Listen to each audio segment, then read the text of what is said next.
আসসালামু আলাইকুম রহমতুল্লাহ। কোন সময় তিনবার সূরাতুল ইখলাস পাঠ করলে কি হয়, কি লাভ হয়?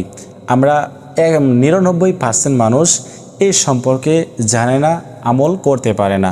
এই জন্য আপনাদেরকে বলবো, আপনারা এই ভিডিওটি সম্পূর্ণ দেখবেন।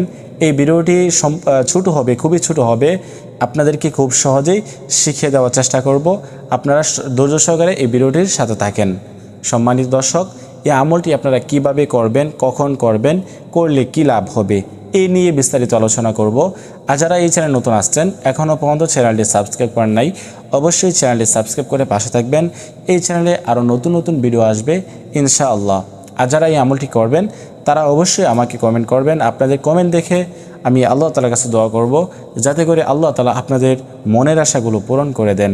সম্মানিত দর্শক, তো আমরা কি করব, এই আমলটি কোন সময় করব, কোন সময় আমাদেরকে এই আমলটি করতে হবে, যে কোন সময়, এরকম কোন সময় রয়েছে, ওই সময় আপনাদেরকে আমলটি করতে হবে। ওই সময়টা হচ্ছে বিশেষ একটি সময়, সেটি হচ্ছে মাগরিবের নামাজের আগে। হ্যাঁ, মাগরিবের নামাজ বলতে আজানের আগে এই আমলটি আপনাকে করতে হবে। আপনি মসজিদে গিয়ে নিরিবিলি জায়গায় বসবেন, বসে প্রথমে 3 বার ইস্তিগফার পাঠ করবেন।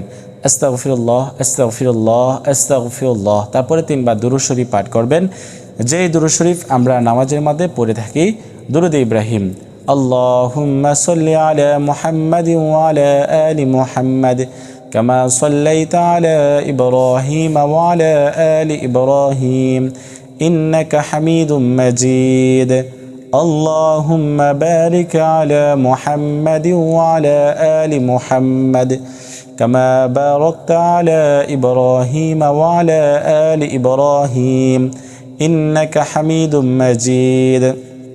তো এরকমভাবে আপনারা দুরূদ শরীফ পাঠ করবেন 3 বার। যারা এই দুরূদ শরীফ পারেন না, তারা শুধুমাত্র সাল্লাল্লাহু আলাইহি ওয়াসাল্লাম কয়েকবার পাঠ করে নেবেন। সাল্লাল্লাহু আলাইহি ওয়াসাল্লাম, সাল্লাল্লাহু আলাইহি ওয়াসাল্লাম। তারপরে আপনারা কি করবেন, ওই সময় আপনাদেরকে এই আমলটি এভাবে করার পরে আপনাদেরকে সূরাতুল ইখলাস 3 বার পাঠ করতে হবে। সূরাতুল ইখলাস 3 বার পাঠ করতে হবে।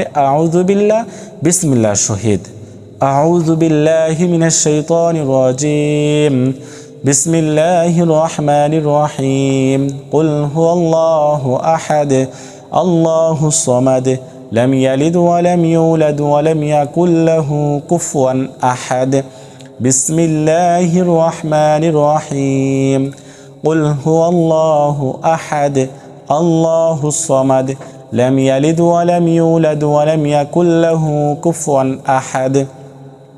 তো এরকমভাবে সূরাতুল ইখলাস আপনাদেরকে 3 বার পাঠ করতে হবে। পাঠ করে শেষে 3 বার দুরূদ শরীফ পাঠ করতে হবে। তো এইভাবে আমলটি করলেই হয়ে যাবে। তো আমরা এখন জানবো এই আমলটি করলে কি লাভ হবে। যদি কেউ ওই মাগরিবের নামাজের আগে এই আমলটি করে, আল্লাহ তাআলা ওই ব্যক্তির অভাব অনটন দূর করে দিবেন। বিশেষভাবে ওই ব্যক্তি কোনো টাকা পয়সার অভাব থাকবে না। তার কোনো ধরনের সমস্যা যদি থাকে, যে কোনো বিশেষ কারণে যদি সেই আমলটি করে থাকে, ওই বিশেষ কারণও আল্লাহ তাআলা সমাধান করে দিবেন। ওই বিশেষ কারণও আল্লাহ তাআলা সমাধান করে দিবেন, এবং ওই যে কোনো কারণে আপনারা করবেন, ওই কারণ আল্লাহ তাআলা সমাধান করে দিবেন। তো আজকের মতো এই পর্যন্তই। সকলে ভালো থাকেন, সুস্থ থাকেন। আল্লাহ হাফেজ।